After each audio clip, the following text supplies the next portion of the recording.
Los 10 mandamientos, por Monseñor Thiamertot. Capítulo 16. No deis a los perros las cosas santas.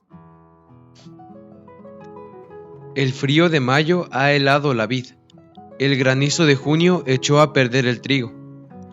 ¿Qué tal cosecha?, preguntan al colono después de la siega. Ay, señor, contesta quejumbroso el campesino, Dios me ha castigado, no hay cosecha.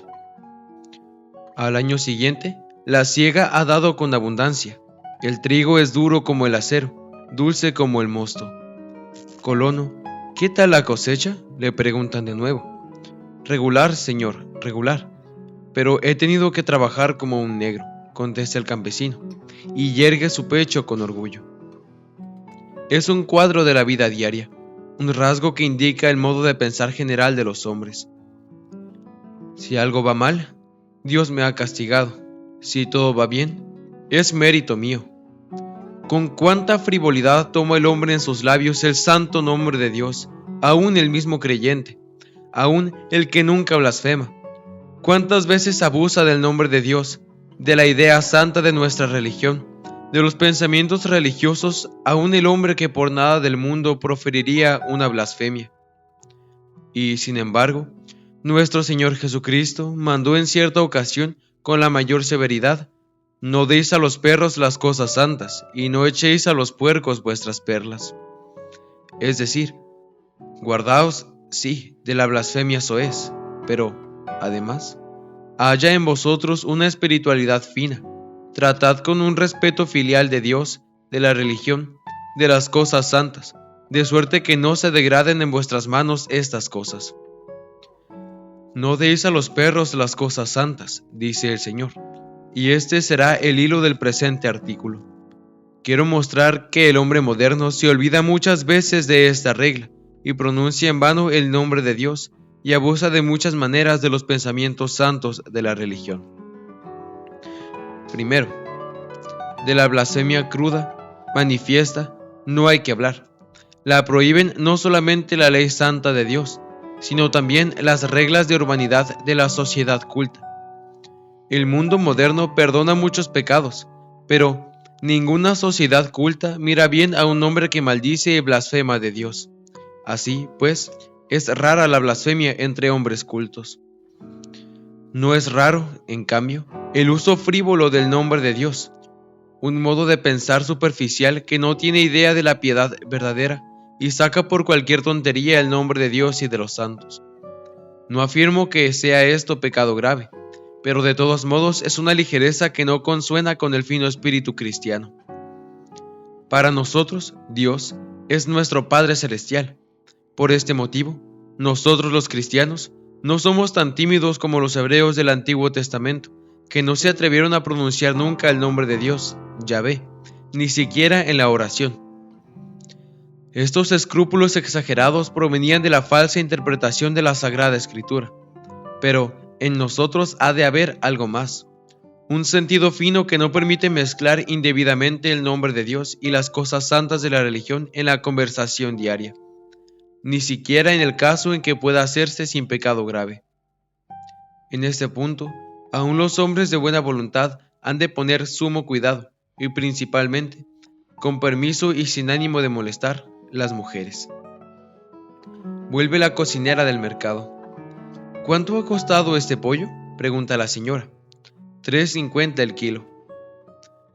Dios mío, ¿qué es esto? ¿Es pecado grave? No. ¿Es sencillamente pecado? Quizás no. Entonces, una ligereza que no dice bien en el cristiano. Alguien va por la calle, mira con interés, baja de la acera y se le escapa este grito: Jesús mío. ¿Es pecado grave? No. ¿Qué es? Ligereza que no sienta bien al cristiano. Por la noche, una señora está en la ópera.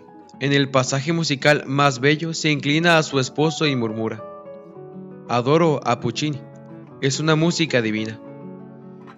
¿Es pecado grave? No. Entonces, una expresión que no consuena con la finura del espíritu cristiano.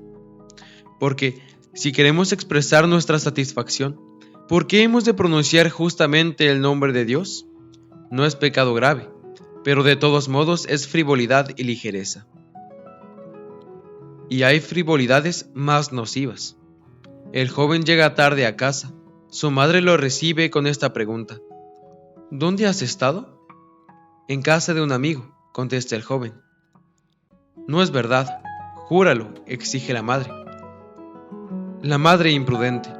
Ya no hablo ahora de lo perjudicial que es desde el punto de vista pedagógico el dudar de la veracidad del hijo, pues que en estos casos piensan muchos jóvenes: si de todos modos no han de creerme, mentiré, así tendrán razón al llamarme embustero. No hablo ahora de este error en la educación, sino de este punto grave. En casos de tan poca monta, no es lícito obligar al joven a hacer un juramento, y con tanta frivolidad, cuando el juramento, es decir, el poner por testigo a Dios, está permitido tan solo en los momentos más decisivos de la vida: al contraer matrimonio, al servir de testigo ante la ley, al tomar posesión de un empleo. Abusan, por lo tanto, del nombre de Dios también aquellos que por costumbre, por irreflexión, juran a cada instante, aunque sea para corroborar la verdad. Y sin embargo, así proceden hoy día, no solo muchachos impulsivos, sino también hombres adultos, con lo cual se demuestra, sea dicho de paso, que entre los hombres es muy común la mentira, porque si no hubiera muchos que mienten, no habría tantos que se ven esforzados a jurar. Bastaría una palabra dicha con seriedad: es así, no suelo mentir. ¿Cuán digno sería del cristiano tal proceder? No en todas las circunstancias está prohibido el juramento. Dios permite que en ciertos acontecimientos que influyen en la vida de toda la sociedad, para corroborar la verdad, pueda llamarse en testimonio su santo nombre. El mismo Jesucristo juró ante el tribunal al contestar a las preguntas del sumo sacerdote: Yo te conjuro de parte de Dios vivo, que nos digas si tú eres el Cristo, el Hijo de Dios. Respondió el Jesús: Tú lo has dicho. Pero es una insensatez jurar por fruslerías, aunque es lo corriente entre los hombres modernos. He de añadir que a veces aún entre los buenos cristianos. Esto es abusar del santo nombre de Dios. Si el juramento no se hizo por cosas falsas o pecaminosas, el pecado no es grave, pero es una falta que no puede permitir un alma de sensibilidad cristiana.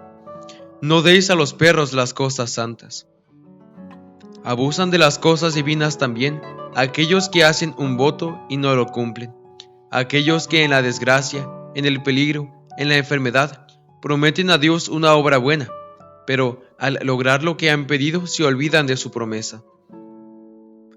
Es hermosa y cristiana la idea de prometer a Dios hacer alguna obra buena si atiende a nuestra demanda, pero la promesa se ha de cumplir, porque dice la Sagrada Escritura: mucho mejor es no hacer votos que hacerlos y no cumplirlos. Abusan también de las cosas santas aquellos que rebajan al polvo de la vida diaria los ideales sublimes, las personas, las instituciones de la religión, aquellos que degradan, que profanan el pensamiento religioso, aquellos, ¿cómo decirlo?, que flirtean con las cosas de la religión. De ellos tenemos ejemplos llamativos.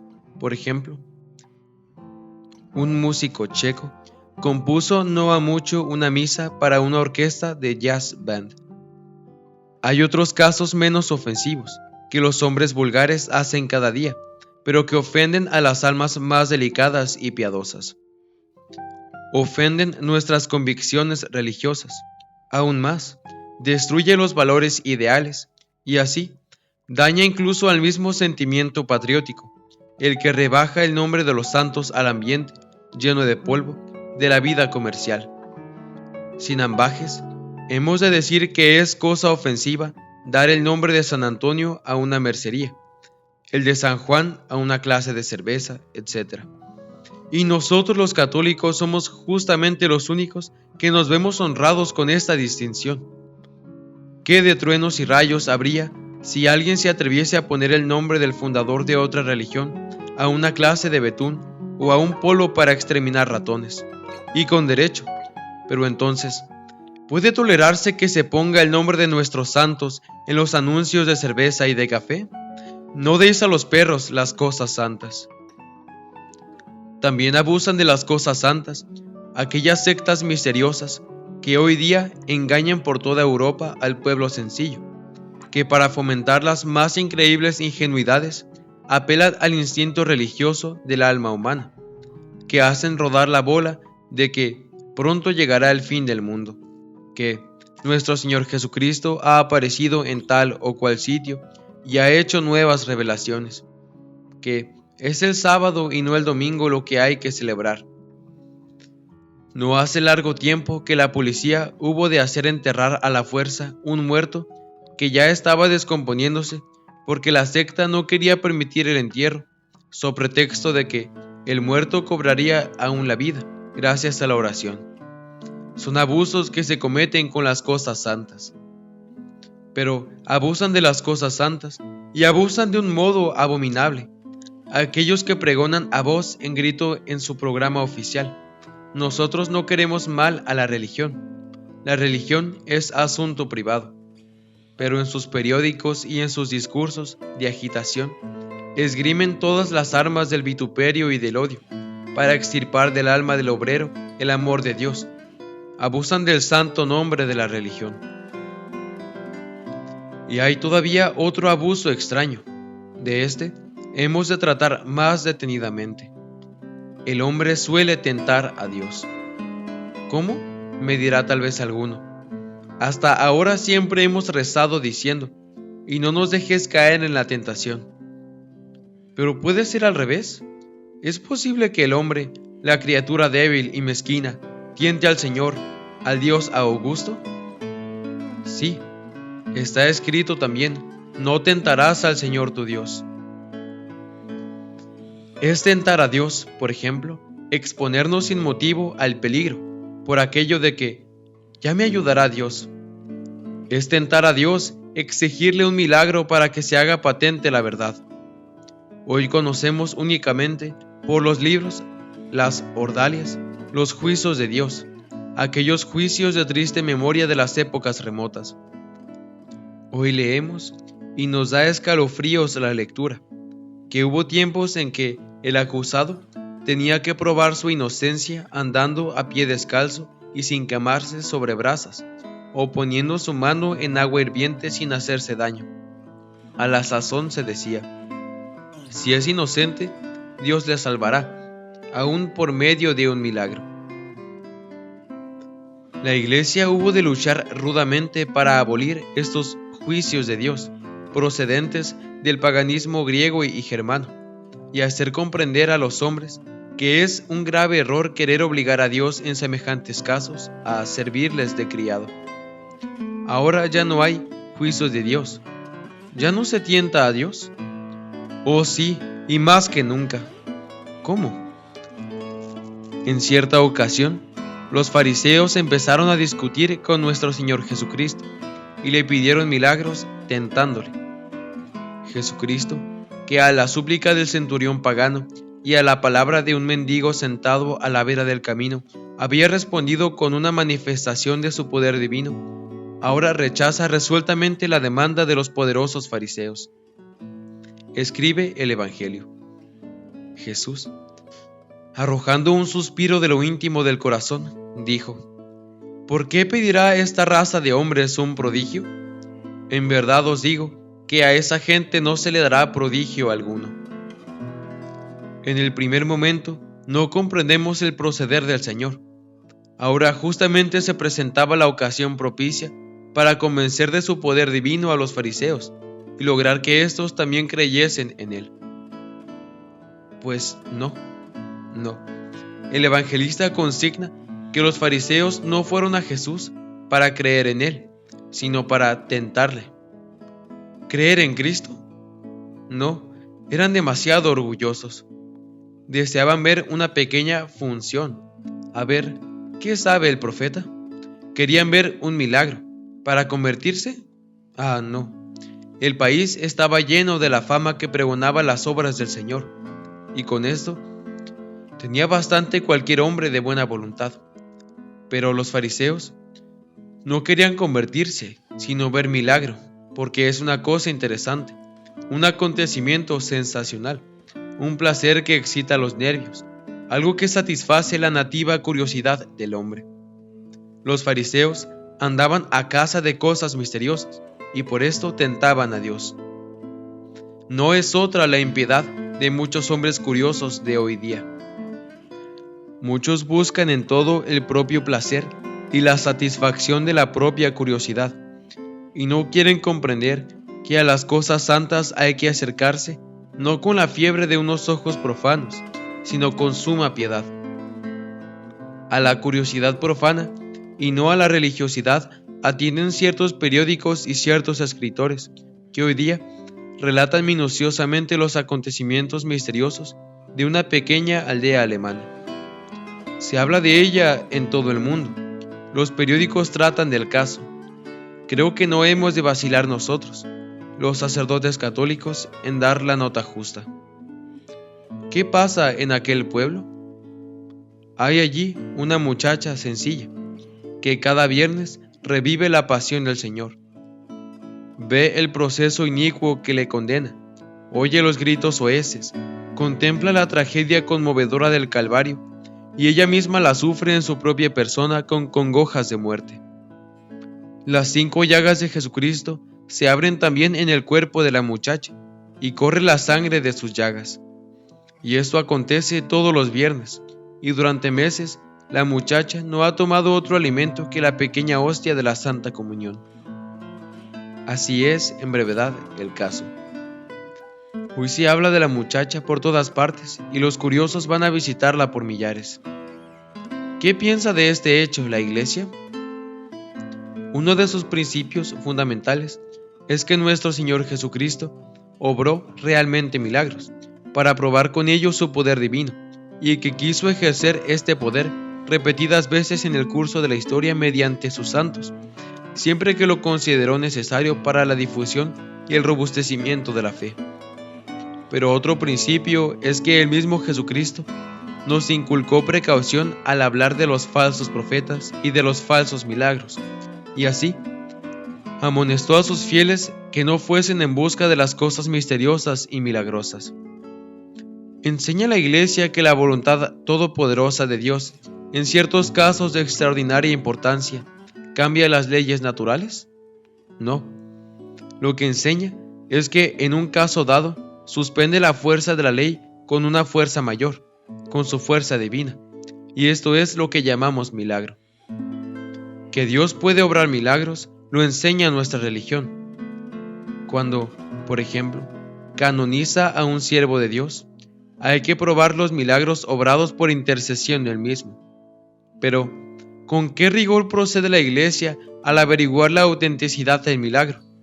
Solo puede barruntarlo aquel que conoce las reglas extraordinariamente precisas del proceso de canonización, según los cuales los casos que se aducen han de ser controlados con un sinnúmero de testimonios, juicios de especialistas, actas notariales. Un caballero distinguido, que no era católico, por más señas, tuvo que entrevistarse con un cardenal en Roma, y mientras esperaba, pudo hojear las actas de un proceso de canonización. Quedó pasmado al ver la rigurosa escrupulosidad con que se depuran los hechos más insignificantes. Lo dijo así al cardenal: es cosa seria. Si la Iglesia examinase con tan escrupulosa minuciosidad y con tal rigor todos los milagros. El cardenal le interrumpió: pues, sepa usted que de todos estos milagros la comisión no aceptó ni uno solo. Ninguno le pareció suficientemente probado. Dios puede obrar milagros para probar la verdad de la fe cristiana, y los obró. Nos lo enseña nuestra religión sacrosanta. Pero, por otra parte, la Iglesia procede con lentitud, cautela y precaución extraordinarias al fallar si en un caso dado hay o no realmente intervención sobrenatural de Dios, es decir, un milagro.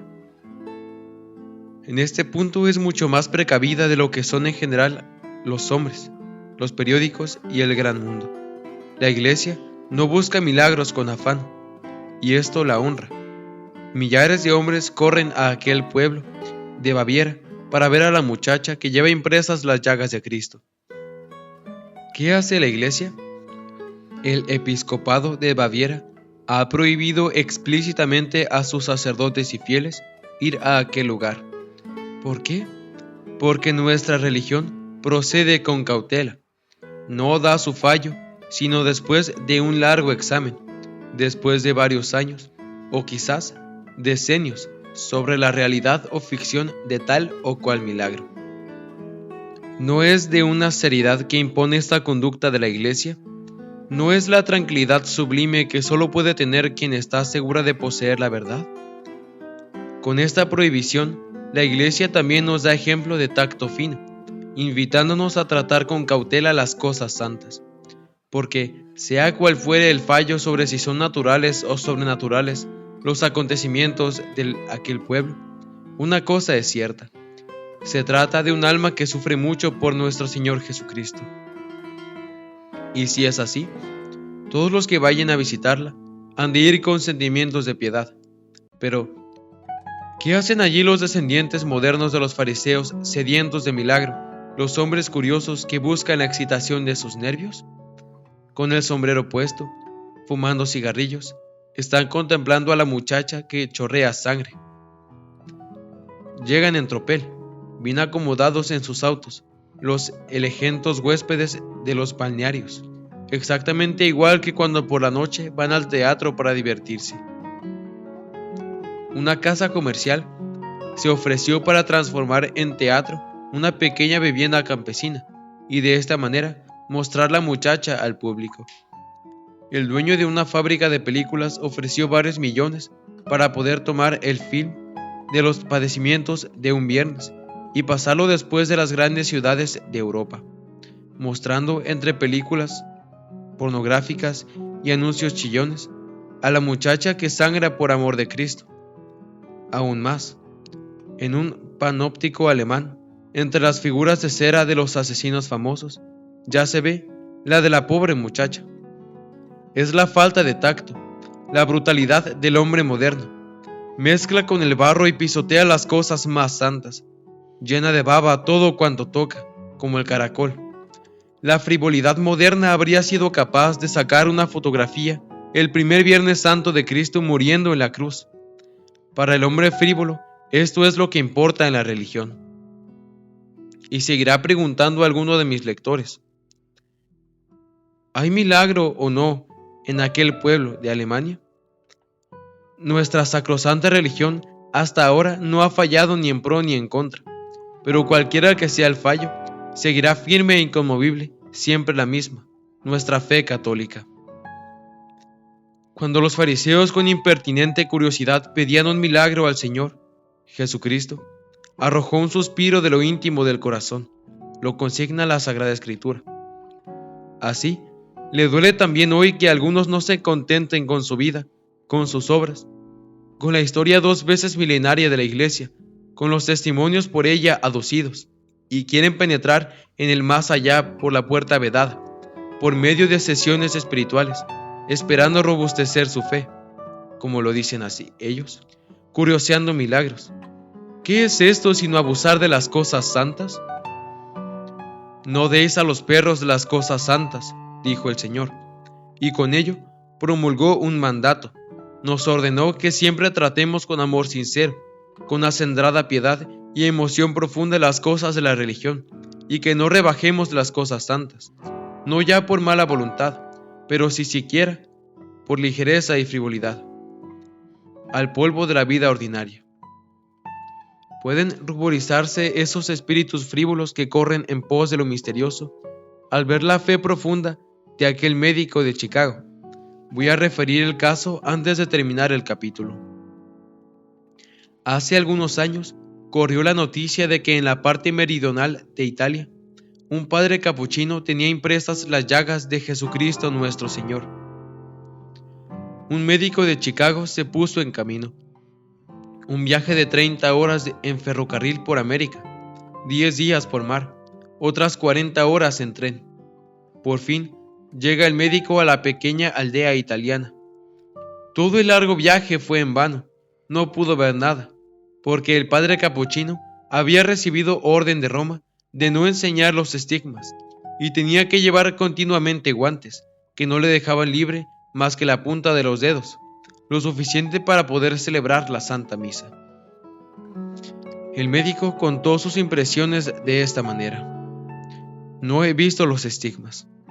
El padre me dijo con toda naturalidad: lástima de viaje, pero usted comprenderá que yo, como religioso, he de obedecer. Y esto me produjo una impresión más profunda, dijo el médico, que si hubiese visto las llagas. Muy bien. ¿Qué es lo que dijo el Salvador al incrédulo Tomás? Tú has creído, oh Tomás, porque me has visto. Bienaventurados aquellos que sin haberme visto han creído. Y ha habido varios casos de santos estigmatizados en la historia de la Iglesia. Es sin duda alguna una gran distinción que Dios tiene con ellos, pero no una vez, sino todos los días y en cada momento, no en un solo lugar, sino donde quiera que se ofrezca el santo sacrificio de la misa. Acontece que en nuestros altares se renueva de un modo misterioso e invisible la muerte de cruz de nuestro Salvador. Aquí no es una muchacha enamorada de Cristo la que está sangrando. Aquí sangra el mismo Jesucristo, sangra por nosotros, y de sus llagas, que destilan perlas preciosas, cae sobre nuestra alma el rocío bendito de la salvación.